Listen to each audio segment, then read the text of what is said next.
Hello दोस्तों, welcome to main point study. I hope आप सारे के सारे ठीक हो। तो आज हम करने वाले हैं पार्ट 1 कक्षा 9 की सामाजिक विज्ञान का, जिसका नाम है जी लोकतंत्र क्या और लोकतंत्र क्यों।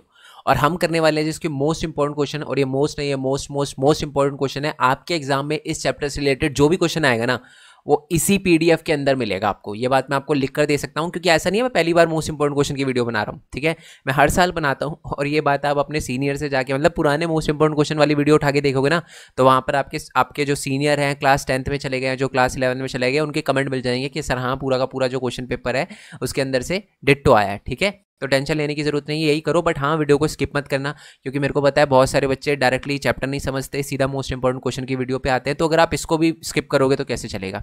ठीक है जी, ओके।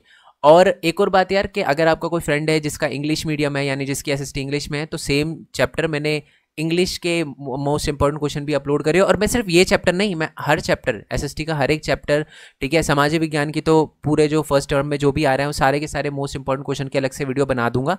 उसका लिंक बना दी होगी तो लिंक आपको नीचे डिस्क्रिप्शन में मिल जाएगा। ठीक है जी, चलो।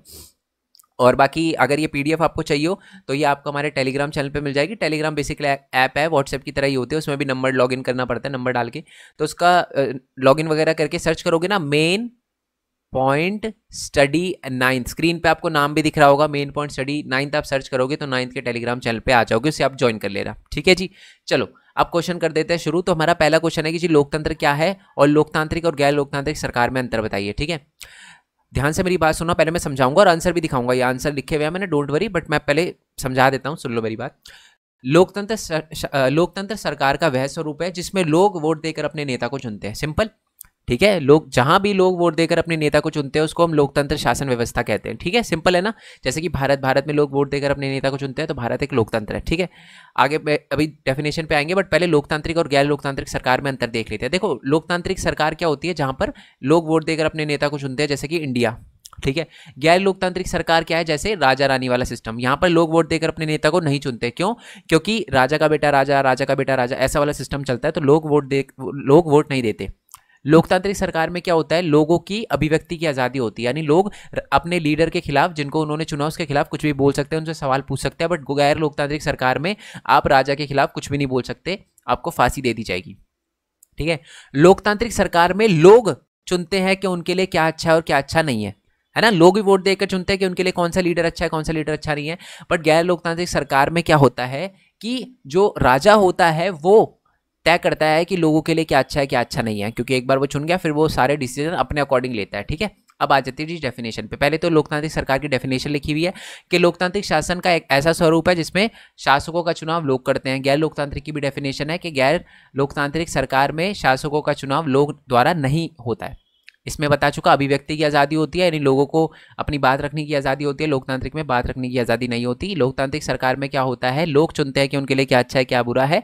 बट गैर लोकतांत्रिक सरकार में लोग नहीं चुनते, बेसिकली राजा चुनता है कि लोगों के लिए क्या अच्छा है, क्या अच्छा नहीं है। ठीक है, नेक्स्ट क्वेश्चन पे आते हैं कि लोकतंत्र की विशेषता बताइए, कि लोकतांत्रिक सरकार होती है उनकी क्या विशेषता होती है। तो नीचे आते हैं, देखो विशेषता लिखी हुई है, इतने सारे पॉइंट लिखे हुए हैं, छः हो गए और एक 7 पॉइंट है, बट आपको कोई भी 5-6 पॉइंट लर्न कर लेना है। ठीक है, पहला पॉइंट तो देखो, लोकतंत्र का यही बता रखा है कि लोकतंत्र के शासन में लोकतंत्र में शासक जो है वो लोगों द्वारा वोट डालकर चुने जाते हैं, यानी लोग वोट देकर अपने नेता को चुनते हैं लोकतंत्र में, पहला। दूसरा है कि लोकतंत्र में चुनाव निष्पक्ष ढंग से होता है, यानी कोई भी धोखाधड़ी नहीं होती, फ्री एंड फेयर इलेक्शन होता है। ठीक है, तीसरा पॉइंट है कि लोकतंत्र में चुनाव करवाने के लिए एक अलग निष्पक्ष चुनाव आयोग बनाया जाता है। ये मतलब चुनाव के लिए एक अलग से चुनाव आयोग होता है जो इलेक्शन करवाता है। इलेक्शन कमीशन होता है ना इंडिया के अंदर, जैसे चुनाव करवाने के लिए, तो वैसे ही लोकतंत्र में की जहाँ पर भी लोकतंत्र होता है वहाँ पर एक अलग चुनाव आयोग होता ही होता है। नेक्स्ट है कि लोकतंत्र में लोगों के अधिकारों की रक्षा संविधान द्वारा होती है, यानी लोकतंत्र में संविधान होता है और वहाँ पर लोगों के अधिकार वगैरह लिखे गए होते हैं। नेक्स्ट है कि लोकतंत्र में स्वतंत्र न्यायपालिका होती है। न्यायपालिका का मतलब होता है कोर्ट। तो लोकतंत्र में जो कोर्ट होती है वो निष्पक्ष होती है, वो ना सरकार का साथ देती है ना लोगों का, वो जो सही है उसका साथ देती है। ठीक है, चलो, मतलब सरकार से डरती नहीं है। अगर कभी सरकार के खिलाफ फैसला भी सुनाना पड़े तब भी न्यायपालिका डरेगी नहीं। नेक्स्ट है कि लोकतंत्र में नियम कानून बनता है, मतलब नियम जो है वो कानून से चलाए जाते हैं, मतलब कानून में जो लिखा गया होता है वही होता है। ठीक है, लोकतंत्र में नियम सबके लिए समान होते हैं, किसी के लिए ज़्यादा, किसी के लिए ऐसे नहीं है। किसी ने क्राइम करा तो उसको 2 साल की, सेम क्राइम किसी और ने करा तो 4, ऐसा नहीं होता। 4 साल की ऐसा नहीं होता, सेम होता है। नेक्स्ट है कि लोकतंत्र में शासक कानून और संविधान के दायरे के बाहर जाकर फैसले नहीं ले सकता। यानी जो राजा होता है ना, बेसिकली मतलब जो लीडर होता है लोकतंत्र में, वो वही कर सकता है जो संविधान में लिखा हुआ है। संविधान में जो उसकी पावर है वही कर सकता है, उसके बाहर निकल के कोई भी काम नहीं कर सकता। ठीक है जी, आई होप ये समझ आ गया हो आपको। अब देखो नेक्स्ट क्वेश्चन पे आते हैं। अब देखो खत्म होते गए, 5 क्वेश्चन है जिसमें तो 2 तो हमारे खत्म ही हो गए हैं। ठीक है, चलो नेक्स्ट वाले क्वेश्चन पे आते हैं, लोकतंत्र के गुण। बट उससे पहले मैं बता दूं, देखो आपको जैसे आप पता ही है कि मैं मोस्ट वीडियो वगैरह अपलोड करता हूँ, तो क्लास 10th की भी वीडियो अपलोड करूँगा, 11th की भी, 12th की भी। तो आप ये मेन पॉइंट स्टडी का जो चैनल है इसको सब्सक्राइब तो आपने कर ही लिया होगा, और बेल आइकन दबा के ऑल पे कर देना। और दूसरी बात है कि हमारे दूसरे अलग अलग चैनल भी है, जैसे मेन पॉइंट गेमिंग, यहाँ पर मैं गेमिंग से रिलेटेड वीडियो अपलोड करता हूँ। कम कर रहा हूँ इस पर क्योंकि एग्जाम है, आपको पता ही है। बाकी फ्री फायर की आईडी इनमें से किसी वीडियो में मिल जाएगी, आप मेन पॉइंट गेमिंग पे जाओगे तो। ये मेरा व्लॉगिंग चैनल, इस पर व्लॉग वगैरह, स्टडी विद मी और बहुत सारी चीज़ें अपलोड करता हूँ, तो ये आप देख सकते हो। अगर मेरी शक्ल आपने नहीं देखी है तो यहाँ पर आके देख सकते हो। बाकी ये वाला जो हमारा मेन पॉइंट टेक का चैनल है, इस पर मैं ये बताता हूँ कि एक स्टूडेंट अर्न कैसे कर सकता है, पैसे कैसे कमा सकता है। देखो अभी आप 9th में हो, ठीक है, जॉब तो नहीं कर सकते, बट बहुत सारे ऐसे बच्चे हैं जिनको सैम्पल पेपर मांगना और फैमिली पे फाइनेंशियल बर्डन डालना अच्छा नहीं लगता, तो आप ये वाला चैनल जो है सब्सक्राइब करके रख लेना। ठीक है, अभी नहीं, एग्जाम के बाद इस पर जितनी भी वीडियो है सारी देखनी है आपको। बेसिकली इसमें ये बताता हूँ कि मैं एक स्टूडेंट अर्न कैसे, एनिमेशन वीडियो कैसे बना सकते हो आप फ़ोन से, लैपटॉप से एनिमेशन वीडियो बना के यूट्यूब पर डाल के कैसे अर्न कर सकते हो। ठीक है, और दूसरी बात है कि मेरी मंथली अर्निंग वगैरह बता रखी है, मेन पॉइंट टेक से कितनी होती है। आप यूट्यूब पर दूसरे की वीडियो कॉपी करके कैसे अर्न कर सकते हो ये भी बता रखा है। साथ में आप अपने नोट से कैसे अर्न कर सकते हो। ठीक है, मैंने 1 घंटे में, मैं आपको बता दूं, जोमेटो से 9,000 रुपये अर्न किए। आपको थोड़ा अजीब लग रहा होगा, सर 9,000 रुपये, हाँ अर्न किए। कैसे किए आपको पता चल जाएगा, आप ये वाली वीडियो देख लेना। बाकी फ़ोन से एनिमेशन वीडियो कैसे बनाए, वेबसाइट कैसे बना सकते हो आप, ये देखो नीचे वेबसाइट कैसे बना सकते हो, और वेबसाइट बनाकर कितनी अर्निंग होती है ये भी मैंने बताया है। ये देखो वेबसाइट की अर्निंग, तो ये सारी की सारी वीडियो का लिंक आपको नीचे डिस्क्रिप्शन में दे रखा है, आप वो जाकर देख सकते हो। ठीक है जी, चलो अब आते हैं डायरेक्टली अपने ग्रो योर यूट्यूब चैनल। इसको बंद कर देते हैं, सॉरी गलती से वो ऐड चल गई थी। चलो ओके जी, अब आते हैं नेक्स्ट, लोकतंत्र के गुण, यानी लोकतंत्र की अच्छाई बतानी है सबसे पहले। तो लोकतंत्र की क्या क्या अच्छाई है, ये रहे जी लोकतंत्र के अच्छाई या लोग। अब देखो अलग अलग क्वेश्चन आपसे पूछा जा सकता है, घुमा के क्वेश्चन आ सकता है। लोकतंत्र के गुण पूछे, लोकतंत्र के पक्ष पूछे, ठीक है, या पक्ष में तर्क दो, यहाँ आपसे पूछे कि लोकतंत्र के क्या फायदे हैं, तो उन सबका आंसर यही है। ये 5 पॉइंट आपको लिख कर आने हैं, सीधा 5 या 3 नंबर का क्वेश्चन आएगा तो ये सारे पॉइंट लिख कर आने हैं। ठीक है, देखो लोकतंत्र शासन पद्धति में दूसरे से, लोकतंत्र जो शासन पद्धति है वो दूसरे से बेहतर है, यानी सीधा आप लिख सकते हो लोकतंत्र गैर लोकतांत्रिक सरकार से अच्छी होती है, क्योंकि लोकतंत्र में शासक ज़्यादा जवाबदेह होता है। यानी लोकतंत्र में आप अगर सरकार से कुछ सवाल पूछते हो या अपने लीडर से कोई सवाल पूछते हो ना, तो लोकतंत्र में वो ज़रूर आपका जवाब देता है। ठीक है, आपको जेल में नहीं डालता, वो आपको मारता नहीं है, वो आपके सवालों का जवाब देता है। ठीक है, नेक्स्ट है कि लोकतंत्र में बेहतर निर्णय लेने की संभावना बढ़ जाती है। लोकतंत्र में क्या होता है, बढ़िया डिसीजन लिया जाता है और बढ़िया डिसीजन लेने की संभावना बढ़ जाती है। नेक्स्ट पॉइंट है कि लोकतंत्र लोगों का सम्मान बढ़ता है। लोकतंत्र में लोगों का सम्मान बढ़ता है, इसका मतलब है लोगों की रिस्पेक्ट करी जाती है, क्योंकि सब कुछ आपको पता है, लोग ही वोट देकर चुनते हैं नेता को, तो नेता भी थोड़ा रहता है या लोगों की रिस्पेक्ट करना इंपॉर्टेंट है, तो इसलिए लोकतंत्र में लोगों का सम्मान बढ़ता है। नेक्स्ट है कि लोकतंत्र में मतभेदों और टकरावों को सुलझाने का तरीका उपलब्ध है। जैसे कि देखो, अगर गैर लोकतांत्रिक सरकार है, राजा रानी वाला सिस्टम है, तो अगर राजा को आपसे कोई दिक्कत होगी वो तो आपको मार देगा। बट लोकतंत्र में ये होता है कि अगर आपको कोई दिक्कत है, मतलब लोगों को अपने लीडर से दिक्कत है, तो उससे सवाल पूछते हैं, वो जवाब देते हैं। यानी एक लीडर को दूसरे लीडर से दिक्कत है तो वो भी उनके सवालों का जवाब देता है। तो ऐसे करके मतभेदों को मिटाया जा सकता है। ठीक है, और लास्ट सबसे अच्छी बात है लोकतंत्र की, कि लोकतंत्र सबसे बढ़िया इसलिए है क्योंकि अगर आपसे कोई गलती हो जाए ना, तो वो गलती को ठीक करने का अवसर भी मिलता है आपको। जैसे आपने गलती कर दी, किसी गलत लीडर को चुन लिया, अगली बार 5 साल बाद वोट हो, किसी और को चुन लेना, आप गलती सुधार लेना, तो ये भी फायदे हैं हमारे लोकतंत्र के। ठीक है, चलो नेक्स्ट बात करते हैं लोकतंत्र के दोष की, कि लोकतंत्र की क्या कमियां हैं, या लोकतंत्र के विपक्ष में तर्क दें या खिलाफ तर्क दें, या लोकतंत्र के नुकसान। सेम ही आंसर है। अब सुनो क्या होते हैं लोकतंत्र की दिक्कतें क्या है। सबसे पहले लोकतंत्र में जो नेता है वो बार बार बदलते रहते हैं, जिससे अस्थिरता पैदा होती है। अब जब लीडर जो होता है ना, बार बार चेंज होता रहता है, तो उससे अस्थिरता आती है।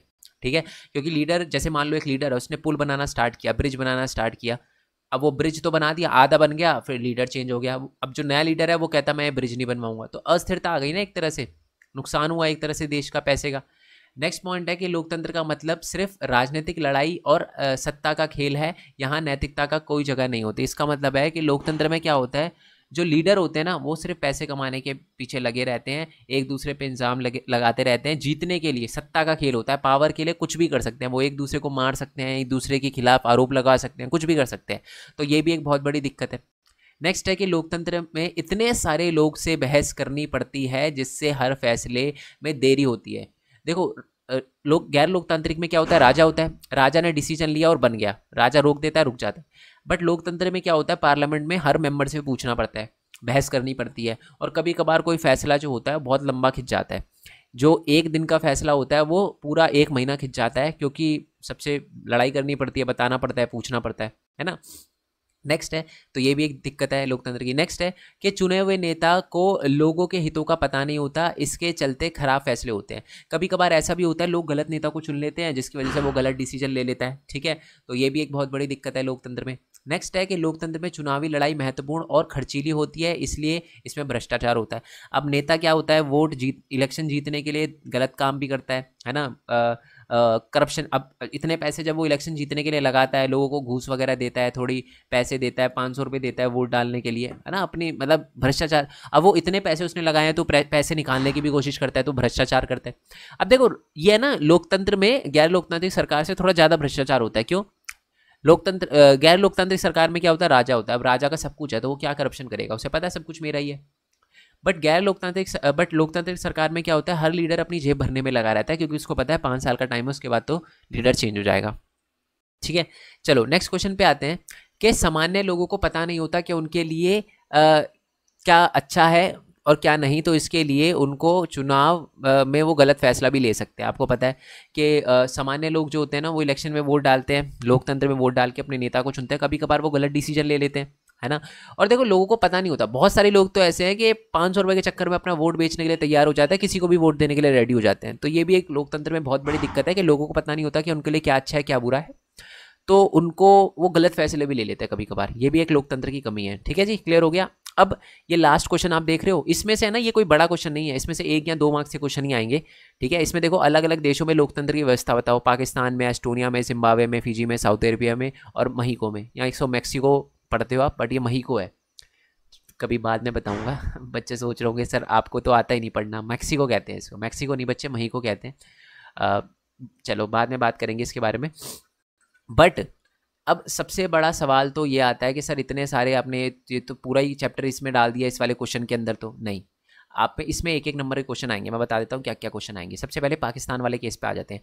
तो पाकिस्तान में आपसे पूछा जाता है कि पाकिस्तान में कौन सा जनरल जो है जिसने तख्ता पलट किया था अक्टूबर 1999 में, सैनिक तख्ता पलट किसने किया था, तो परवेज़ मुशर्रफ। 1 नंबर का क्वेश्चन ये बनेगा, कब किया था, अक्टूबर 99 में किया था, ठीक है जी। आपसे पूछा जाएगा कि जनमत संग्रह कब हुआ था पाकिस्तान के अंदर, कि कब करवाया था, परवेज़ मुशर्रफ ने 2002 में करवाया था, ठीक है। चलो नेक्स्ट क्वेश्चन है, आपसे चीन के बारे में पूछा जाएगा। जो चीन की संसद को क्या कहा जाता है, राष्ट्रीय जन संसद कहा जाता है, ये बात याद रखना, 1 नंबर में ये क्वेश्चन आएगा।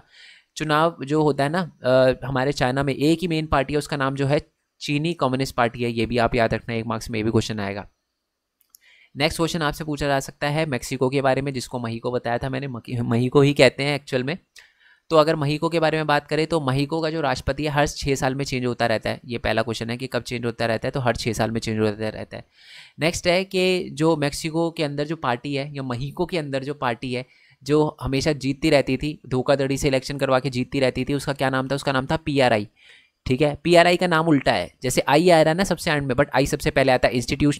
इंस्टीट्यूशनल रेवोल्यूशनरी फिर पार्टी, तो इसका नाम याद रखना, फुल फॉर्म आ सकती है इसकी, पक्की बात। और ये कब तक पावर में रही थी, 2002 में पावर में रही थी, है ना।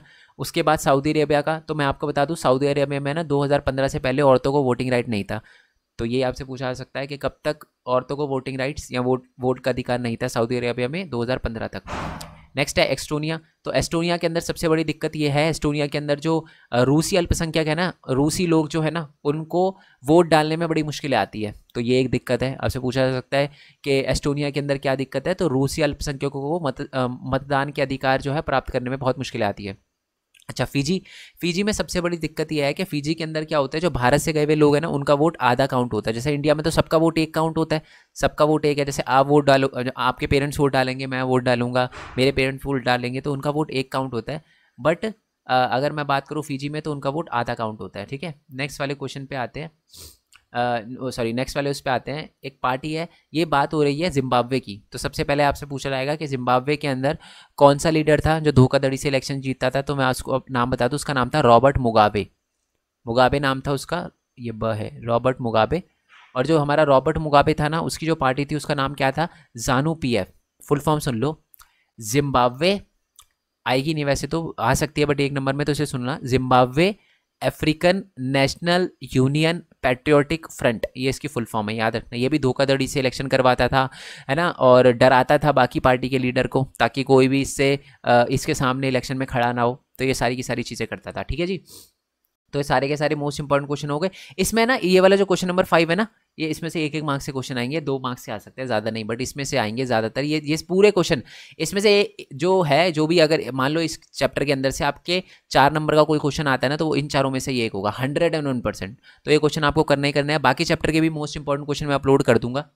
टेलीग्राम चैनल मत भूल ज्वाइन करना मत भूलना, क्योंकि ये पीडीएफ मैं वहीं पर डालूंगा। और दूसरी बात यह है कि बाकी चैप्टर के इंपॉर्टेंट क्वेश्चन भी अपलोड कर दिए होंगे, तो लिंक आपको नीचे डिस्क्रिप्शन में मिल जाएगा। बाकी चैनल को सब्सक्राइब करना मत भूलना।